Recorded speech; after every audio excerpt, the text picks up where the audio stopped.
on the line. Here he is. Good morning. Where are you calling from, sir? I am calling from Southern California. Uh-huh. I'm actually in the Anza Borrego Desert as I'm talking to you. Really? Yeah. And when are you from? Well, when I'm from is 2037. 2037. Yeah, but this goes back. I'll tell you. Well, first of all, I'll tell you that since you did this show, I had to call you because I remember listening to this and going, "My God, that's my voice." Oh my God. In fact, well, see, it all started with. Well, in fact, I had called. Well, I guess it's 97. Several months earlier, saying I had bought one of Steve Gibbs' machines. Oh, you bought one of... Oh, you bought... Yeah, I remember, and I said I was getting phone calls from myself. Yes, I remember. Yes. Well, this continued, and now I know why. Anyway, gives us things. They didn't work very well. Must have worked. They worked well in the desert. But from that experience. Where did you go? I wasn't able to go far. I was only able to go maybe a couple of years ahead. I had problems. I couldn't go backwards either. But I was also later in the military in 2001 and 2 and 3. What were you able to observe? I wasn't able to observe. I was still in the same where I was before. But that's not my method of time travel right now. My method is a ship which I operate. You have a ship? Yeah, I was. Well, we don't want to call them abductees, but an experiencer, and recruited, and I thought it was great, and they. Well, it's not that hard to operate the ship. The other Mike, my name is Mike too. The other Mike, I was curious about him because he was sent back on a mission. And I'm curious about who sent him back.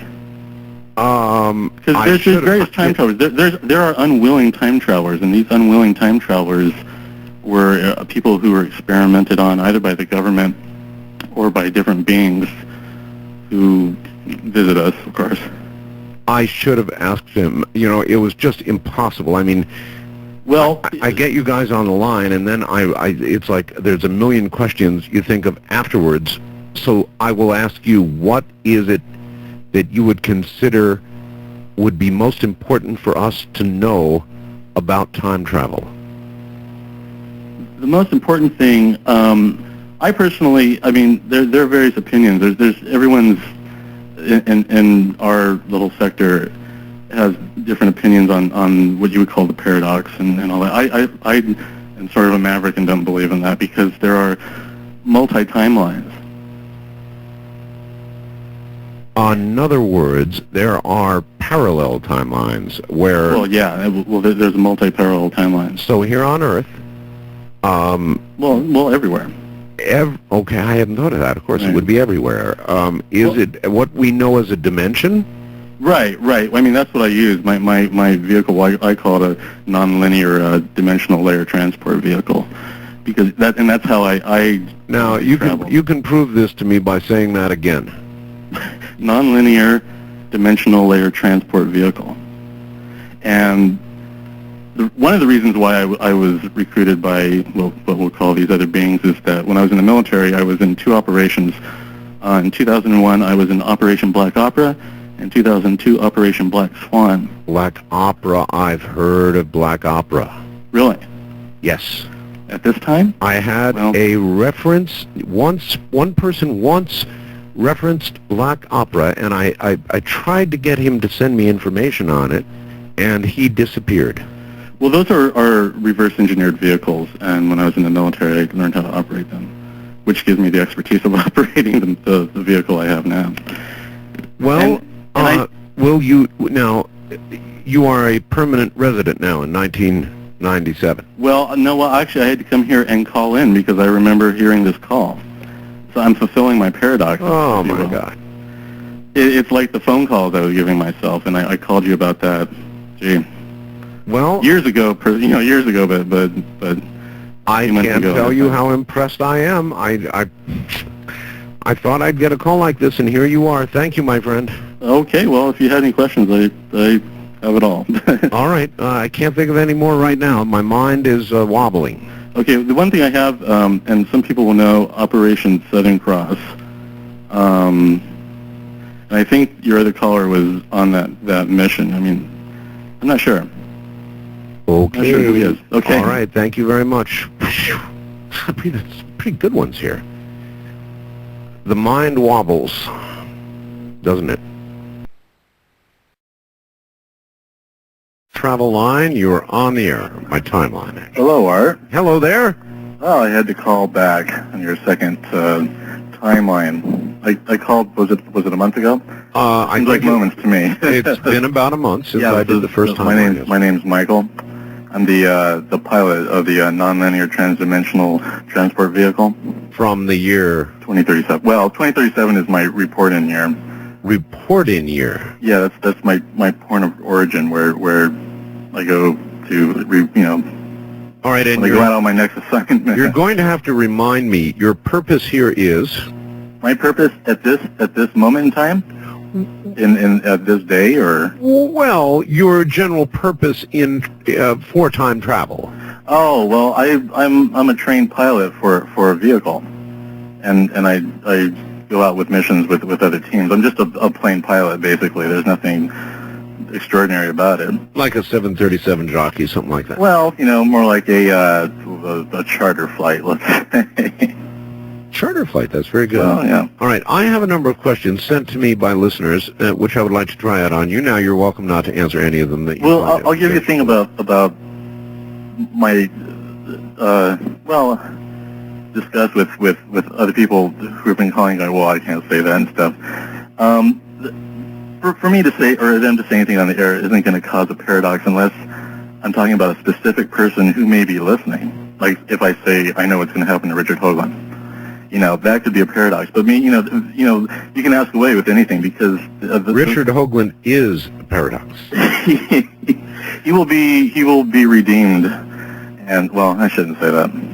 Oh well, you can say that if you want to. Well, he'll eventually be redeemed, which will certainly make him quite happy. But at around, we'll say around 2010. 2010. Well, good. That's good. A cult following around him, which is a cult following. Yeah, it's kind of scary.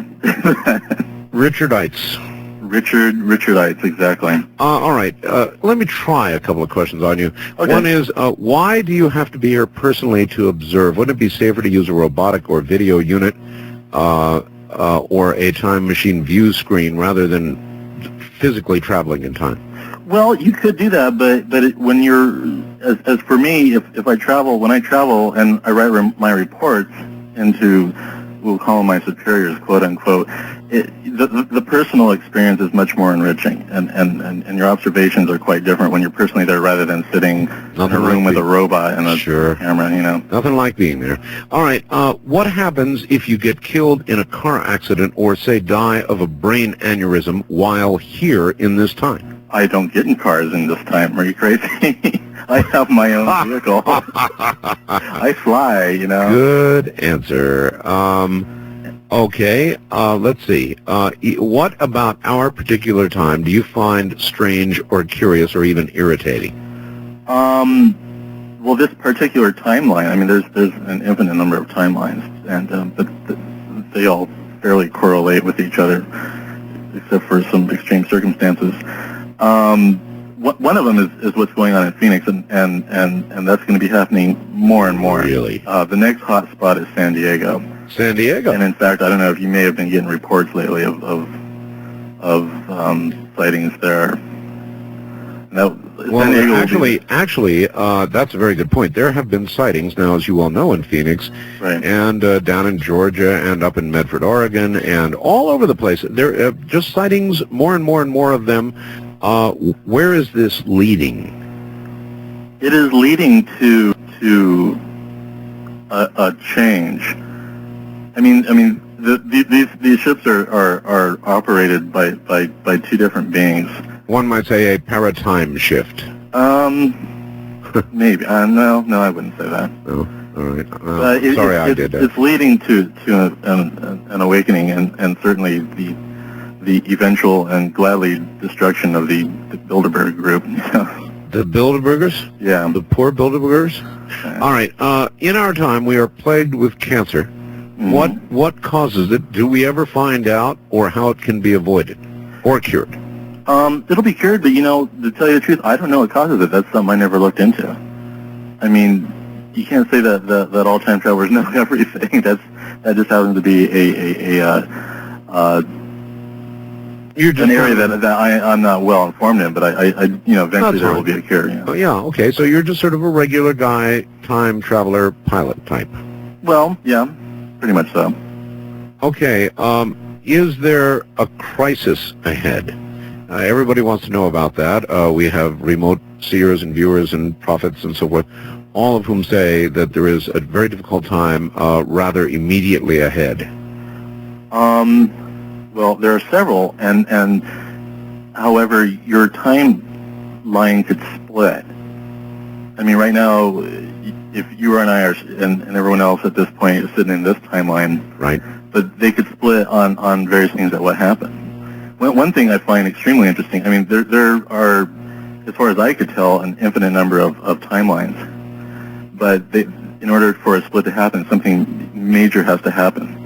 Like I've noticed there's only one timeline where Kennedy was not killed. Really? And that timeline that I've been in, it was just a disaster. So evidently he had to be killed. I mean, because he wasn't killed in that timeline, and everything went downhill after that. Everyone, people like to speculate, if he lived, From a time point of view, then, we should be thanking our lucky stars that he was killed. Yes. Pretty weird way to think about it, but the alternative was, I guess, according to you, unthinkable. What did occur in the timeline where Kennedy lived? Well, the timeline where Kennedy lived, he exposed his knowledge on extraterrestrial visitations, which is what he had threatened to do. Too early. And he completely disrupted the CIA, but basically the world at that time was not able to handle the information he put out. Well, he didn't like the CIA. I mean, that's well known. Yeah. But now, can you tell us, these files, of course, on Kennedy have been sealed for 50 years, and we all don't know what the real story is. Do you? I don't, and I don't think anyone ever will. I've never really looked into it that deeply. So then, in other words, the eventual press conference on the release of the Kennedy files was kind of like the Air Force news conference at Roswell. Pretty much. So they'll just keep telling you stories. I mean, it's one story that even with the advent of the world knowing about various extraterrestrial encounters, that story will never come out, and they're connected. But all right, there's too many families, old rich families involved that don't want that story. Speaking of old rich families, what's the rule regarding stock market investments, that sort of thing? Obvious knowledge that you could put to good practical financial use. Well, I have no need for financial use. I have my job that I do. All right. I could go and look. Did you hear the intriguing facts that I read from the man who claims he's sending me pictures of coins from the future? I did. I caught part of it. Now, he said the person he was in contact with was what, like just traveling around. It was like on a bus or something? Or? It was the person that he would eventually marry. Right. I just thought that to be very intriguing. Is it possible that a physical manifestation from the future could be tossed on a table? Yes, of course. You can move objects like that. Wow. So that when I get these... Newspapers, anything like that, yeah. Really? Even a newspaper? Yeah. Wow. But that newspaper, I mean... Wouldn't that be off into near Paradoxville? In other words, a newspaper or coins are absolute proof of the future. Not necessarily. It could be proof of only one future. If, for instance, I brought you a newspaper from 50 years, well, there are newspapers in 50 years. Let's say I brought you a newspaper from 10 years ago. Yes. Or 10 years ahead. And I gave it to you. Yes. But that could be from a different timeline.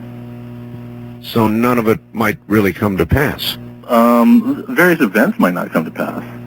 It depends on what timeline you may shift into. Well, that's intriguing. Right. Which depends on events. Now, are you able to influence those events and shift us into a different timeline? That is part of my job, yes. My last mission was, I went back to 1933 to stop Operation Southern Cross, as they like to call it, because that was just bad news. At least in one timeline, anyway. So, in other words, we're constantly, in effect, improving on the future. Exactly. Pretty good job if you can get it. It seems though, like, as I said, in order to shift a timeline, it has to be something major. It can't be like you make the decision to go right instead left. That won't affect a timeline shift. Okay. I mean, it has to, and it has to be more. Very few individuals could do it. I mean, it takes a group or a group event or a major event to for that to happen. So it's a carefully researched change. Pretty much so, I would say. All right. Well, as usual, I thank you for calling in, and Okay, Art. right. Thank you very much. And I'm going to call in to your next one, which will be in a couple minutes to me. That'll be interesting. Right. Thank you. That's my time traveler from 2037.